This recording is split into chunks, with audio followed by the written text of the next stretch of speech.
Hello, everybody, and welcome to the Friday edition of Moohead Radio. I'm your host, a big and furry bovine. Uh, couple things that we got to get to here at Steeler Week, and it came so quickly. We're going to have to wait until Monday to see what the end result of this is. But two quick games out of the gate against divisional opponents. So maybe the buildup isn't so great for this, but there are some interesting things to take note of. And I hope to do that during the course of the program today. I want to start out the program with something that is a little bit unfortunate. All right.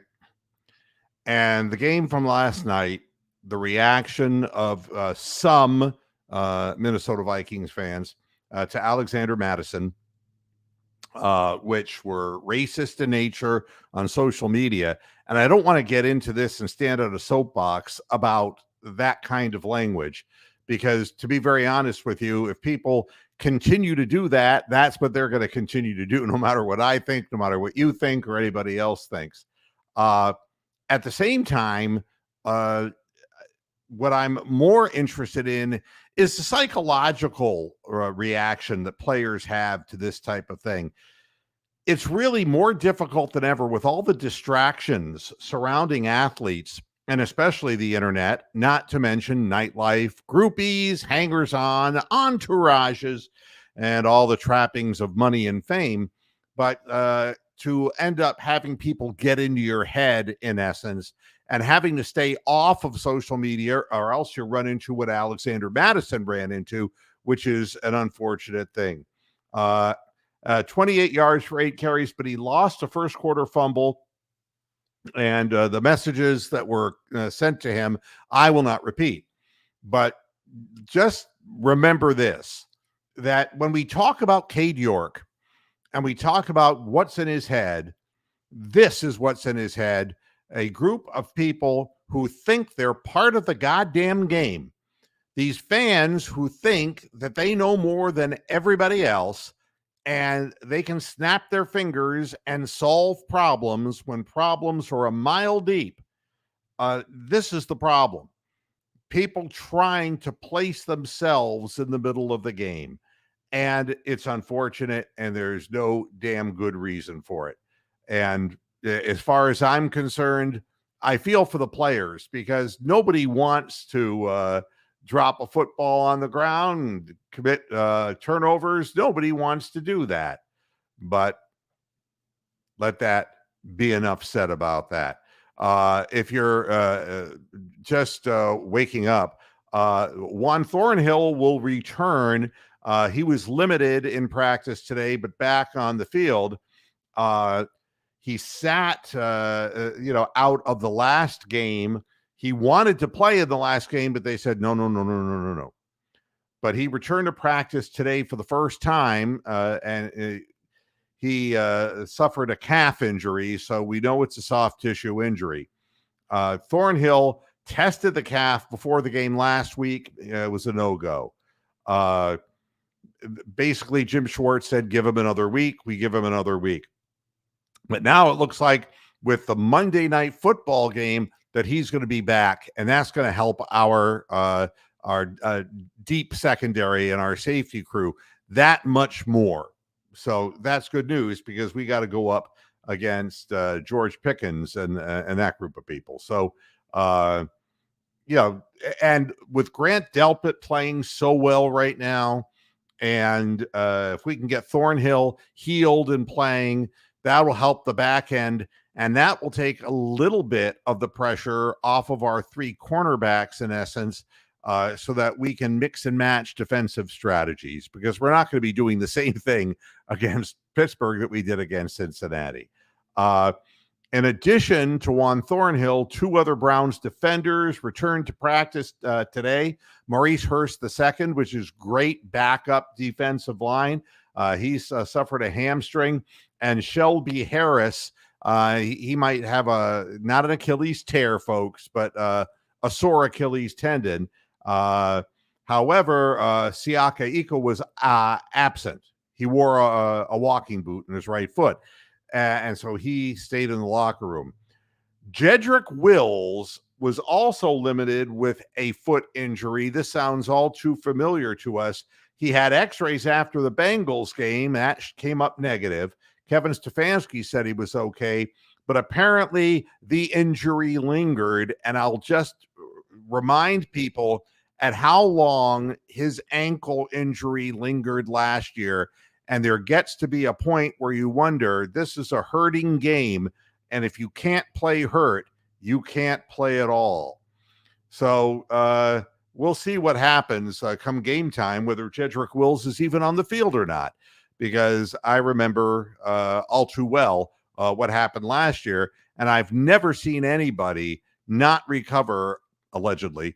And I openly question Jedrick Wills' work ethic. I really do. So we'll see about that.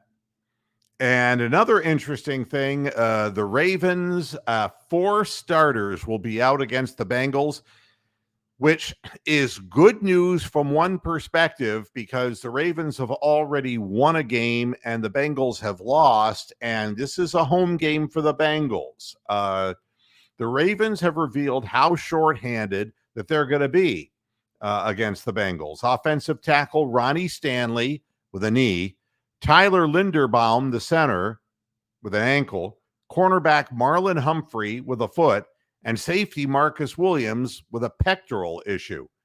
All but Humphrey were injured in a costly season opening 25-9 win over the Texans. That goes along with J.K. Dobbins, who is out for the season. These 5 players account for 21.4% of the Ravens' salary cap in 2023. So going into that game, the good news for the Ravens, Mark Andrews back, full participant. He kills us. He kills a lot of people. But the bad news is these other players that I just mentioned, there is no guesswork on when they're going to be back. So that puts the Bengals not only in a home field advantage, but at a healthier advantage against the Ravens. And the Ravens may be forced, because of the circumstances, to have to put more points on the board than what they usually do. Now, I want to go back in time for a minute. And what we talked about before the Cincinnati game was what I felt the Cleveland Browns had to do in order to defeat the Bengals. And if you remember, I said I believe they could. I don't think anybody expected the Bengals to score 3 points. But my feeling was the only way that we were going to beat them would be to control the football and control the clock. This is kind of an interesting thing, because I want to go back and take a look at this. And we didn't even talk about this on the postgame show. The Cleveland Browns as a team rushed for 206 yards against the Cincinnati Bengals. Hi, Mick the dog. How you doing? But 206 yards rushing, that runs a lot of clock.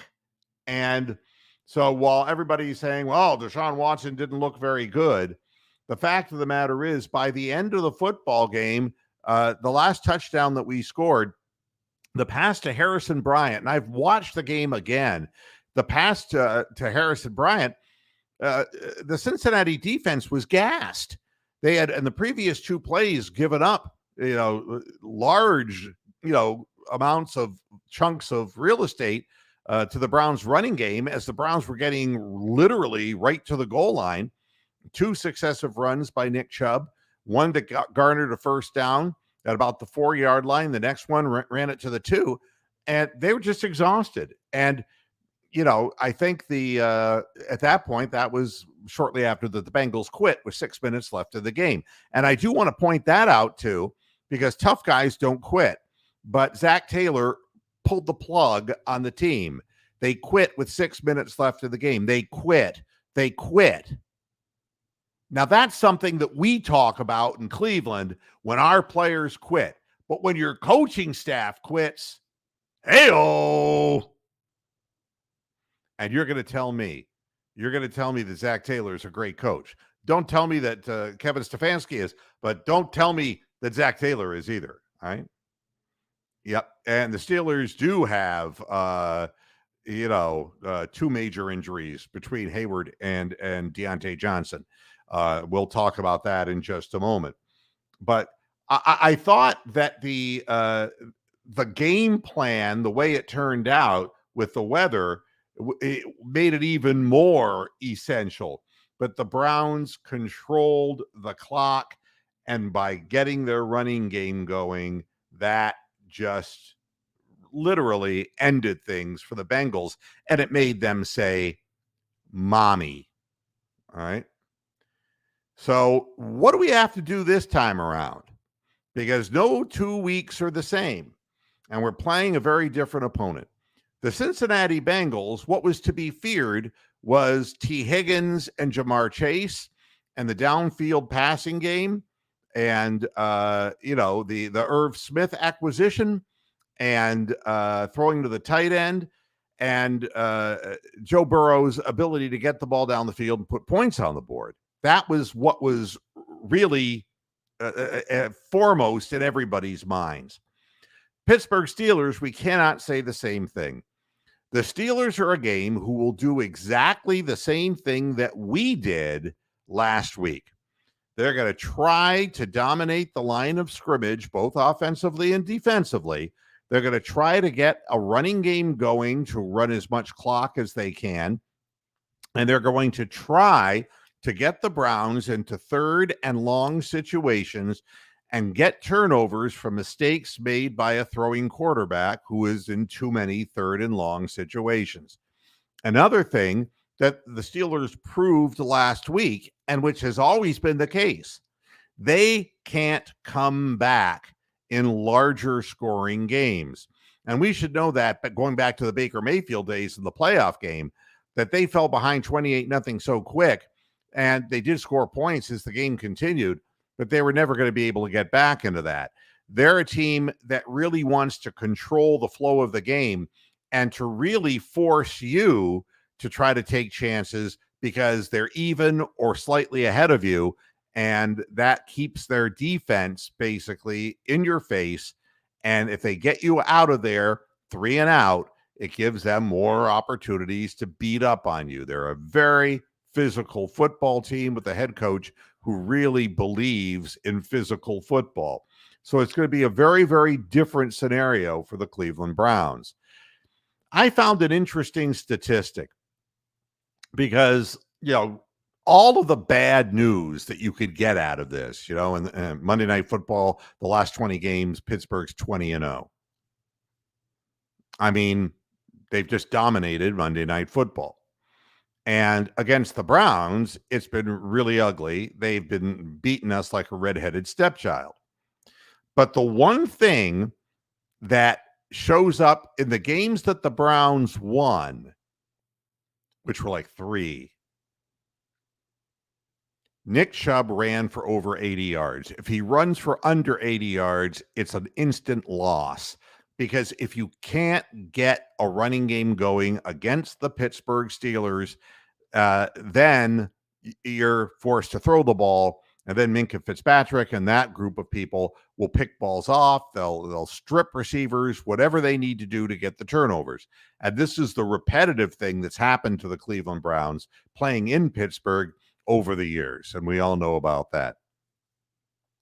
So what do the Browns need to do? And from an offensive perspective, it's not so much and so different than what we had to do against the Cincinnati Bengals. But we need touchdowns. And the quarterback has to step up and make some big plays. If that doesn't happen, we're going to have a problem. Because if the game is going to be played basically between the 20 and the 40-yard line, and running the clock down and keeping the game close, then Pittsburgh would be the favorite to win this football game because they're at home and they're desperate after the beating they took last week. as far as Deshaun Watson is concerned, uh, you know, if you're going to audible out of, the plays, which we'll see will happen, you've got to get larger chunks of yardage against the Steelers and make them play from behind. Now, I'm not suggesting that the Cleveland Browns come out and just start throwing the ball crazy, because that's like abandoning your run and just abandoning the strength of your game before the game even begins. But just remember, 80 yards, and that's just for Nick Chubb. We also have an opportunity with Elijah Moore to run around, out of the backfield. Jerome Ford even got 36 yards last week, even though he had to take a pounding at the end of the football game. And Deshaun Watson gave us like 45 yards of rushing. So the thing that's different about this Browns team, so that people say, well, the Browns really never beat the Steelers. They always beat the Bengals, but they never really beat the Steelers, is if you take a look at who was quarterbacking the Browns, Jacoby Brissett, who basically ran like a moving van, Baker Mayfield, who moved like a moving van.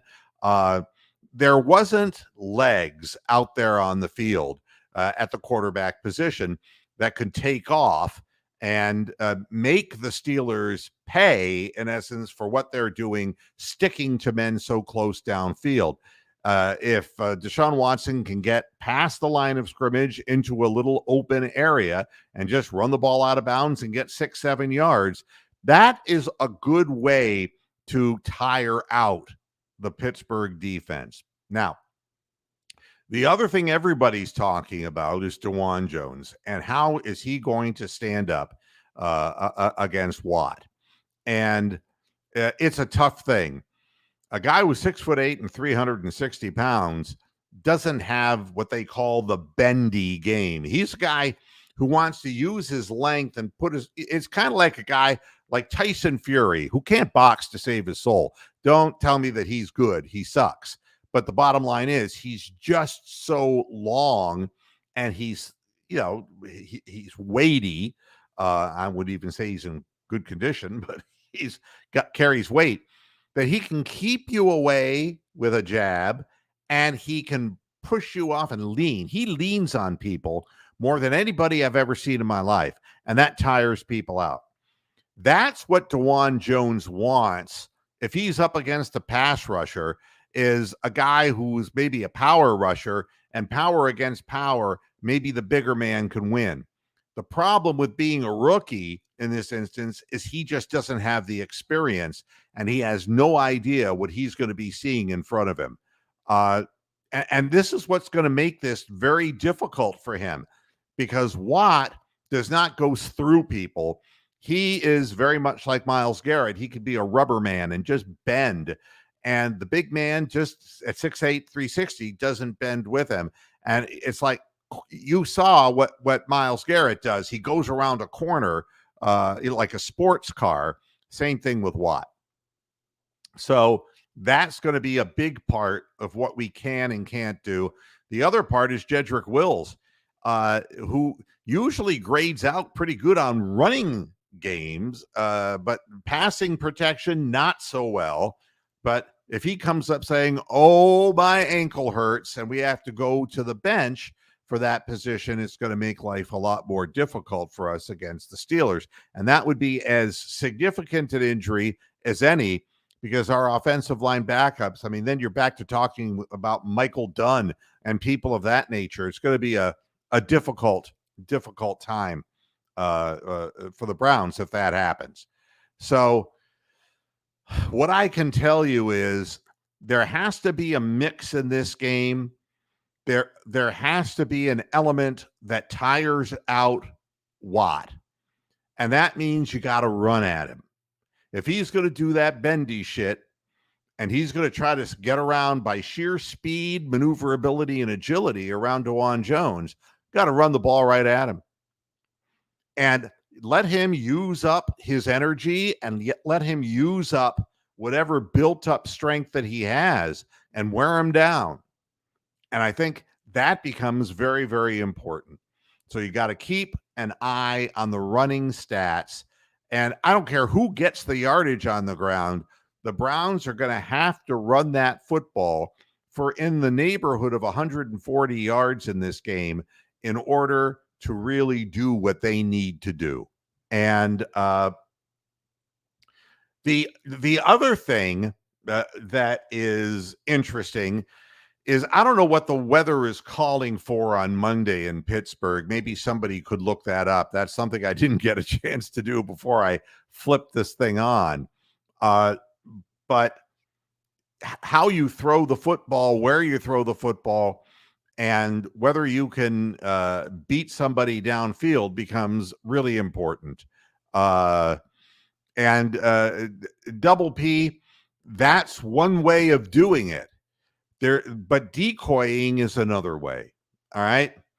If Watt is convinced that you are going to pass the football, he will vacate real estate. And that's when you run right at him. It's not so different than what we did against the Bengals on the goal line quarterback draw, where everybody thought we were going one way and there was just a natural hole there. The problem with outside rushers, and Myles Garrett is the same way, is they vacate real estate, and that gives a running back an opportunity to get through that first part of the line of scrimmage and build up speed. So don't be surprised if the Browns run on what looks like passing situations in third down. Let him use all of his energy and try to keep control of the ball, because the more tired Watt gets, the more trouble they're in. And David says that weather won't be a factor. That would be good news, because I would think we have a quarterback advantage over the Steelers. And we'll talk about Pickett in just a moment, because there's another important statistic about him. Matter of fact, let's jump into it now. Daktar is saying a high of 72, a low of 52. So, yeah, just fine. There should be no problem, no high winds or anything like that in Acrisure Stadium. It's a mouthful. Pickett would have been in big trouble if he had to play in Cleveland last week. My goodness. Those little bitty hands. But here's the thing about Pickett. They talk about how the last 8 games last year, he looked so good. In the preseason this year, he looked so good. And then week 1, he came out and he shit the bed. But nobody helped him either. What we know about him from a statistical perspective, as far as his short career is concerned, he generally will throw for around 240 yards. He'll complete somewhere in the range of 63 to 64% of his passes. He is a winning quarterback when he does not throw interceptions. This is just like the 80-yard number for Nick Chubb. This is the issue with Pickett, is that he has a tendency to throw picks, like his name would indicate. And that would be one way of putting it, gentleman swag. You frustrate him. How do you frustrate Pickett? You change your looks. I mean, this is where Jim Schwartz plays such an important, integral role. Is if a quarterback can't trust his eyes, he's in deep shit. And that's what you want to do with Pickett, because he's still, he only started like 7 games last year. He's not what you would consider to be a seasoned young quarterback. And the more different looks you give him, the better chance there is that he will either freeze, and he's not an escapable quarterback either, and will be hauled down and can be strip sacked. Or if he does trust his eyes but doesn't know what he's looking at because he hasn't seen it before, then he could throw interceptions. Those turnovers will kill the Steelers like they did in week 1 if they occur. Winds we're looking at 5 to 10 miles an hour, not an issue at all. Not yet, Daktar. I'm not ready to make a call on Pickett as a quarterback at this point, but I will say this. the pressure that's on the Steelers is to overcome that bad first week. And they have the coach who will enable them to do that, to keep players focused. However, if the Steelers lose and the Browns are able to put points on the board against them and win comfortably, then there's going to be what I call the fan factor. And there are going to be people who are not going to be very happy with Pickett. And the questions will start being asked quietly at first and even more loudly as the season goes on. Uh, you know, I think that Pickett is he's a game manager. I don't think that Pickett is a guy who has big play potential like Terry Bradshaw did or Ben Roethlisberger did. It isn't like that. And I think I put up a tweet today that said something to the effect of that if the Browns win this coming week and they don't look again, the Steelers don't look good again, then they could be going back to the Mark Malone, Bubby Brister days. People forget with all the accolades that the Steelers received when Bradshaw left, they sucked. And, in the time that, until the time Roethlisberger came, and when Roethlisberger got old, they weren't good. And since he's been gone, they haven't been good. And it's easier to get deeper into that when you get a rookie like Pickett. And if he turns out not to be what you need, then you've got really nothing behind him. And that's it. Then you become a sub 500 team like the Steelers did after Bradshaw and now after Roethlisberger. They're just not a contending football team. So let's see what this says. Ben was so clumsy and yet had that it factor to make improvised plays. Well, he had the arm. Let's be honest. Ben Roethlisberger could throw across his body, and and the receivers and he knew what to do. And when he lost his arm strength, which is toward the end of his career, and he turned into a quarterback who, based upon the whole offensive scheme of Kennedy up there in Pittsburgh, get rid of the ball in under 2.6 seconds. There's no opportunity for a Ben Roethlisberger to do anything in that short a period of time. He became a game custodian. And that's what they're hoping for from Pickett. Don't turn the ball over. I can't tell you how many times we have said this about our quarterbacks. Just be a good game manager and, everything will be fine. Everything will take care of itself. But yeah, the names like Mitch Trubisky, right? There's many of them. And we had one, Jacoby Brissett. It's not that they're terrible quarterbacks, but they lack the ability to improvise when things aren't going real well. And if you force them into third and long situations, they will make mistakes. And that's exactly right, Mark. I mean, Kosar owned the Steelers once we got off the schneid there during those Malone Brister years. That is where the Steelers might be heading. Now, I don't think personally, unless the Steelers are very, very lucky, that Pickett is a guy who's going to be a big-time NFL quarterback. He doesn't have the upside of Joe Burrow or Deshaun Watson or Lamar Jackson, or we can go on counting the good quarterbacks in the NFL.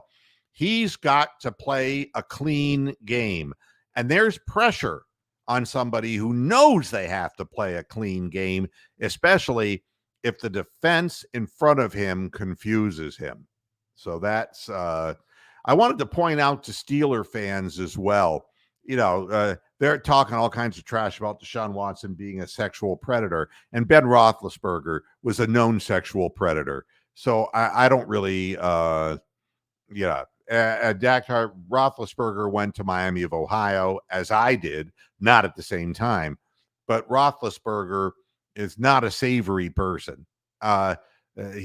Twice assaults against women, and he weaseled his way out of it because he was Big Ben Roethlisberger.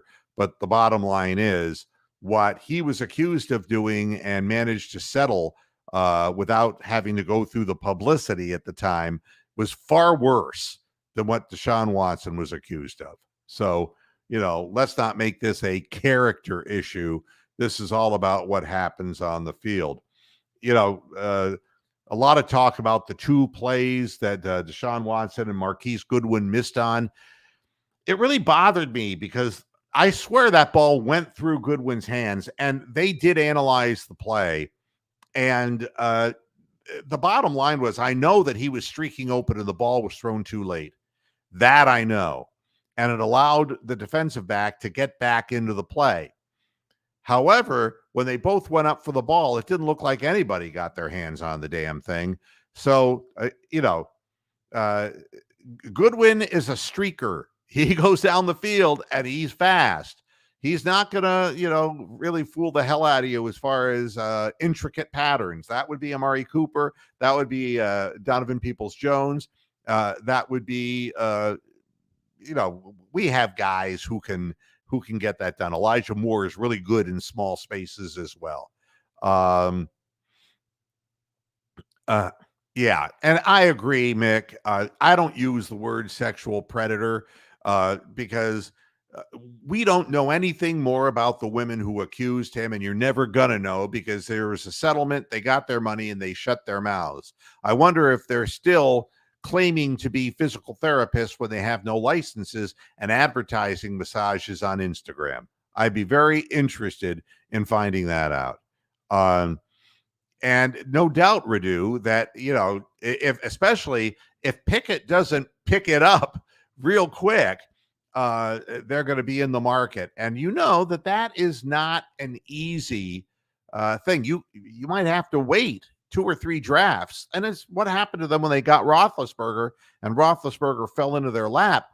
That whole Malone and Brister thing was a bad situation. And Cordell Stewart. And, there's been a series of quarterbacks in Pittsburgh where they were losing. So it bothers me that people say, Pittsburgh, they got this many Super Bowls. But they also had some pretty bad teams that I remember as I grew up watching. Again, I think Marquise Goodwin is a guy who is a change of pace guy. He's a guy who you lull somebody to sleep and, like the trick play we ran, we hand the ball off to Chubb. He pitches it back and hands it back to the quarterback. And we're hoping that he can just get that little stop and go, and he can use his speed to get down the field. But other than that, I don't see Marquise Goodwin, and nor has his career proven that he is anything but a guy who can get you that kind of a big gain, given a certain type of play. We have to win the passing game with the wide receivers and tight ends that we have. And that means Njoku has to step up. I'm tired of hearing, this is the year for David Njoku. I got to see it. At this point, 7 years in the league, he should have shown it before now, in my estimation. But be that as it may. It's really interesting. I do a lot of reading. Deshaun Watson's transcript from his press conference, he recognizes what the situation is with the Pittsburgh Steelers, and he knows all too well what it is he has to do. I would say that Elijah Moore has short speed. In other words, he gets into his breaks and out of his breaks faster with his feet than other Browns receivers. So that is a huge thing. But as far as getting downfield, like throwing the length of the field kind of thing, Elijah Moore is more of a guy who you have to account for him when he's on the field. He could run the ball. He likes just to go down the field and shift his weight outside, then curl back in. And that's how he gets his separation. He does have speed, but that burst, that first step burst, is his greatest strength, and we'll see that, I hope, in full action on Monday night. Um, uh, yeah, that's exactly right, Daktar. One is like the 0 to 60 guy, right? And the other one is the one that corners in a sports car reference. So, uh, and this may be true too. There's every opportunity for Deshaun Watson to come out of the cold. If he is, if the conditions are good, we're not going to be able to use that as an excuse. He has the opportunity to have the kind of game that we need him to have, and that's just what he has to do. Basically, what Deshaun Watson said is that the Steelers defense are a well-coached group that fly around the field, that wants to create problems for the offense, creating turnovers and put you in long distances so their front can get after you. And that says it all. That's what the Steelers do. They stop the running game, and then they force you into third and longs. They force you into sacks and errors. And again, they're reminding Deshaun Watson that his game against the Steelers was not good. He got sacked a number of times. I think I want to say 7 times against the Steelers last year in a game, and that's not acceptable.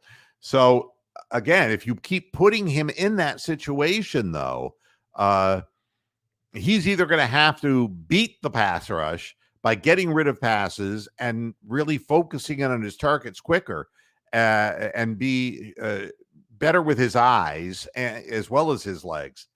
But he knows what's happening. And they asked him if he was gripping the ball too hard. And, I think last week's game, I think you had a tale of two cities.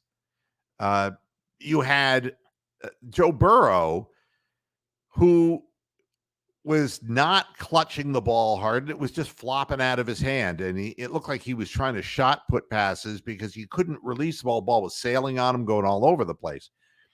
The ones that Deshaun Watson threw were short. And that usually it's just like a baseball pitcher.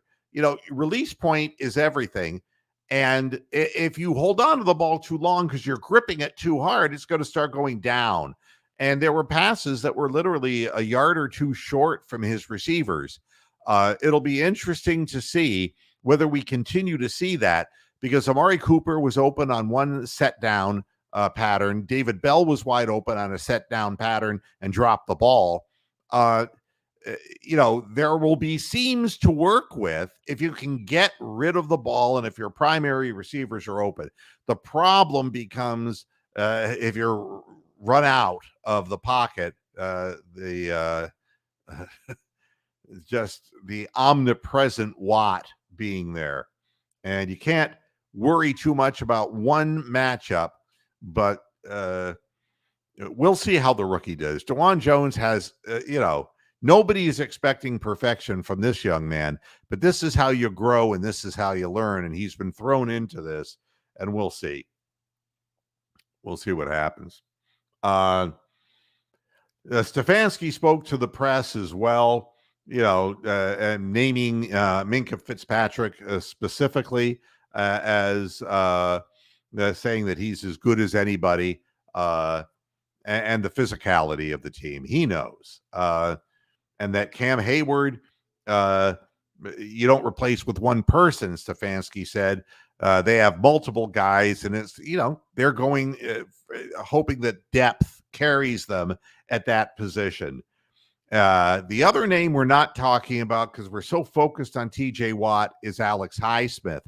And those are their two edge rushers. And Watt makes people around him better because from the other end, if Watt doesn't get you, he can chase you back the other way, and Highsmith can. And that's what the Browns are setting up for themselves this year with superior depth on their defensive line. So it'll be more interesting than in years past because we can put pressure if they want to chip Myles Garrett all night long. You saw what happened. We're going to line them up any number of ways, and we have other guys who can obviously beat you from the interior of the line, which is something we didn't have at all last year. And that may be the case, Mick. I mean, Jedrick Wills, I'm not sure he's going to play. I'm not sure come game time that he's going to play. I would not be surprised if he's a scratch because this is what happened last year. It's like, when is he coming back? When is he coming back? And that ankle never got right. So you may be right about that. But there's no excuse for the Cleveland Browns. They know what they have to do and play physically and run that football in order to open up opportunities for the passing game, because you just can't come out pass heavy against a team that sacked your quarterback 7 times in a game last year. So that's that. If you didn't watch the game last night, there was an episode, A.J. Brown and Jalen Hurts having a little set to. And this, again, is the other thing about professional football and basketball. I don't have the ball in my hands often enough. You have 2 great guards. You've got, the Cavaliers have 2, good scoring guards, and, you have to learn how to share the rock. Well, that's why you have multiple wide receivers. A.J. Brown was pissed off that he was not being thrown to. He was being, in his mind, ignored. And an argument broke out on the sidelines. And that's not something that's going to help anybody. So, they argued on the sidelines, and they said they kissed and made up after the game, and that's all well and good. But early in the season, it's too early for a guy like A.J. Brown. He's pulling in Odell Beckham Jr., to start complaining about not seeing the ball enough. I mean, it's almost like he's building a case for why he wants out of that situation. And I don't know what his contractual situation is, or if he's just being an asshole. But the Eagles did win. It was a close game, and they gave up 28 points, but they scored 34, and that's one way of winning. David, we talked about that on the last show, and that's very impressive. Notice that David's not in the studio. He's gripping his balls. And that is, what does it matter if you're scoring 34 points in a game? What does it matter who he's throwing to? Your turn will come. If that many people are open and you're getting that kind of yardage, life is good. Shut your fucking mouth. That's much easier. But, and A.J. Brown is a big play guy, but he doesn't have the best hands on that team. And that's what, I think what Buff Gaming is getting at. Not just the hot hands, but the soft hands. Sometimes games aren't won with deep patterns all the time. I think it's really it's nice to be thought of as a big player, but you got to make a lot of smaller plays in order to win football games is what it amounts to. And making the, except with Josh Allen now, he's become a turnover machine. I don't know. It's like he's back playing at Wyoming. I don't know what in the hell has happened to him, but it's gone bad. As for DeJuan Jones, he's looking forward to this. I think he's got a very healthy, balanced outlook about what it is he's about to face. And I think that the thing that we were most worried about DeJuan was that he was out of shape when he came to camp. and he played all 74 snaps in the Hall of Fame game, that kind of thing, and whether he really was not a hard worker. But according to everybody who's in the locker room, he's in there asking questions of people and learning. And anyone will tell you, it takes years to become a good offensive lineman. And sometimes they come out of nowhere.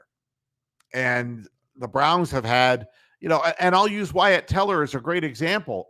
This guy was not great shakes in Buffalo, and Buffalo was winning games, but they were not running a scheme that really enhanced what he does, and the Browns do. And if you didn't see Wyatt Teller's 25-yard pancake, then you're not looking at the internet. But he's an aggressive player, always was, but put in the right situation looks a lot better. And DeJuan Jones has a lot to learn, and it takes several years to learn it. So if he gets beat up a little bit in this game, don't be down on it. We can cheer for the Bengals to beat the Ravens, and if we don't beat the Steelers, we're still tied for the top. And I think that the Browns have no reason not to beat the Steelers, except that the Steelers have been successful in stopping Kevin Stefanski's offense in the past. And we do have the best offensive line coach, Bill Callahan. We have a great defensive coordinator, a great offensive line coach, and that's helping out. But the play calling, for whatever reason, Pittsburgh's defense has always had our number, and that's kind of the way it's been working. As far as prognostication in this game, all over the place as far as media is concerned. ESPN, one guy has the Steelers winning 20-13. The other has the Browns winning 23-13. What I would tell you is this: if the Browns only put up 13 points on the board, then you can start saying to yourself, what's going on as far as the passing game and putting points on the board? Because the reason we spent the money on Deshaun Watson was not so that we could go out and get the best defense of the world, but that we could pair things up so that the defense can win you games, the offense can win you games. And we just got to see if that happens. And this is the way I look at it too, Jason, is that people are saying, well, if he doesn't do it, it was a waste of money and this and that. But what if he does? I mean, he never had the opportunity in Houston to play with a team this talented. And if he gets it going and his confidence up and his timing better, who's to say the Browns could be a very, very dangerous team. So I believe that he's not washed up, Deshaun Watson. I think that out of the game for a while, and coming into a new system, he's just got to figure it out. And Joe Burrow, for all of the talk about how comfortable Joe Burrow is in Cincinnati, he has his offensive coordinator, he had his receivers, he had everything that he needed. He did not play in the preseason because he was hurt, and it looked like it. He was rusty.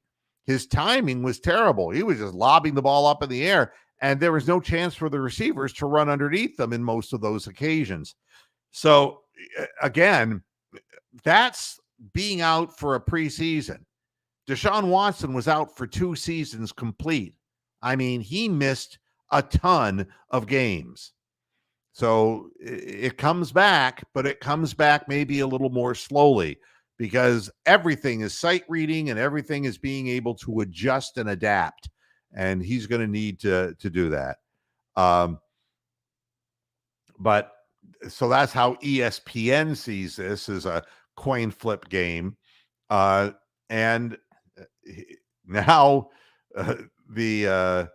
I'm looking at NFL.com, and the Steelers, here's what the picks say. At NFL.com, Ali says 22-19 Browns. Brooke says 23-21. Dan says 2018 Steelers. So two of them are picking the Steelers. The third one, Gennaro, has picked the Steelers 21-20. And then Tom has picked the Browns 20-18. Every one of these teams, these prognosticators, believes that this game is going to be played in the 22-19 to 23-21 to 20-18 range. If that game comes down to that low scoring a game, the Steelers will win. I will tell you that now. And not because I think they're a better team, but that their will would have pushed them to where they wanted to go, that they got into the kind of game that they want to get into. They lost control of their first week game against San Francisco so quickly that they couldn't recover. And if the Browns are in a low-scoring game with the Steelers in Pittsburgh, and the Rooney family, that they're in good with the league, you just can't afford to have one bad call go against you, because a field goal will beat you. So what we need to see from the Cleveland Browns is a 30-point game. That's what we need to see. The question is, are we there yet? Because all these players are new pieces, and they're new pieces for Deshaun Watson. So we'll see about that. Pete Prisco is picking the Browns to win 23-17. Everybody is basically in the same ballpark.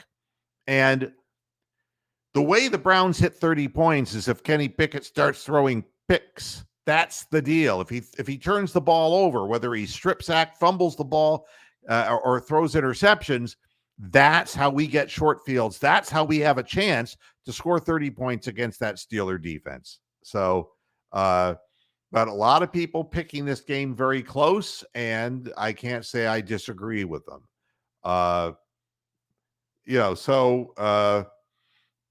As far as Bleacher Report, I'm looking at all the sources here, the predictions, the individual people. Davenport has the Steelers. Gagnon has the Steelers. Hanford has the Browns. Knox has the Browns. Moten has the Browns. O'Donnell has the Steelers. And Sobleski has the Browns. The score prediction basically from Bleacher Report is the Browns 21, the Steelers 17. So everybody is really everything has been scrunched down to these numbers, and it's like nobody is saying somebody's going to break wide open and have a big scoring game. On sportsillustrated.com, they're picking the Browns to win because they're of the Browns defense looking like it's so vastly improved. So now I have to predict this thing. And I've told you what the Browns need to do. And I told you that week one was all about optimism because first game of the year, and you just got to get behind your team. Well, we passed that hurdle, got over it. Now here we are on the road in the second week, and we got to stay behind our team. I'm picking the Cleveland Browns to win this game, and that 30 points is going to be achieved. I say that the Browns will win 30-17 against the Steelers, and it will be a few big plays that have been set up by running opportunities. Now, injuries in this game could change the face of it in the middle, but I'm going with the Browns 30-17 and going against what a lot of the people who are prognosticators are saying, because I don't want the game that close, because that's going to be and again, this is a 24-20 double P. You're either able to break through against the Steeler defense or you're not. If you're playing the predictable game, 2 runs stopped at the line of scrimmage, 3rd and 9 in essence, and then you're trapped against the pass rush, you're not going to get anywhere against this team. If you mix and match and you're able to run the football, then you open up more man-to-man defensive situations. We need intermediate passes. We don't need the big bomb to Goodwin to win this football game, nor to score 30 points. What we need are those, 15 to 22 yard intermediate length passes that eat up yardage, because you're not going to beat Pittsburgh just throwing, out to the flats and 6-7 yard passes. You've got to move the ball in chunks down the field. So that's that. One last thing I want to talk about. And I don't usually like to pay for the same real estate twice. When something's done and over, it's done and over, and Baker Mayfield is done and over in Cleveland. But I want to point out why it's a good thing that Baker Mayfield is out of Cleveland. One, he won week 1, and that's great. He's playing in Tampa. He's in warm weather, and he'll have an opportunity to make a name for himself in Tampa. But when he's winning, he can't keep his fucking mouth shut. And the act is not becoming of a guy of his age.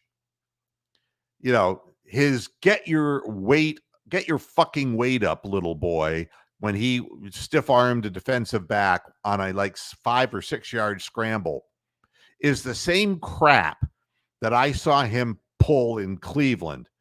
And shut the fuck up. Use this opportunity to become a better quarterback and a more mature person. And it's just not happening. And I don't want to be represented. My city, my state, where I grew up and now I've come back to, I don't want it represented by some big mouth guy who can't put back-to-back games together and can't even put back-to-back seasons together. And who gives a shit what kind of a trash talker he is? It makes no difference if he's not winning football games. And it's just who he is, and he's wrong. He's wrong for the Browns. He's wrong for any situation. He will create all kinds of locker room, put it up on the board bullshit. When somebody sacks him this weekend, somebody's going to call him little boy, because he ain't no big man on campus. And that is the honest truth. The fault is not in his stars, it's in himself. And not that Baker Mayfield is a Shakespearean character, but that's the truth. And until he proves that he can be a mature individual, let's just be real happy that he's someplace else and not in Cleveland, because our quarterback now has the sense before a game to openly speak about how good the opponent is and how he needs to improve his game in order to give his team a chance to win. And I'm much happier with Deshaun Watson than I am with Baker Mayfield, because he might be an excitable guy, Baker Mayfield, and he might be able to come out and complete 12 passes in a row. We saw that in Cleveland.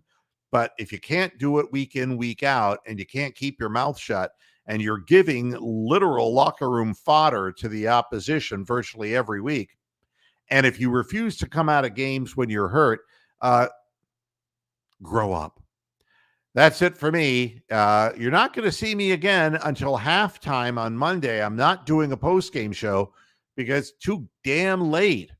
But I'll be with you at the half on Monday, and I'll be watching the other football games, really keeping an eye on Cincinnati and Baltimore, see how that goes. I appreciate all of the support everybody has been giving. We've had great viewership numbers this year as the Browns try to become a better, more consistent organization. Let's hope that it happens. And let's go Browns. And everybody just put all the positive mental energy into this that you can, and we'll have fun watching the game. Until Monday at the half, Hasta la vista, Pasture Heads. Good night.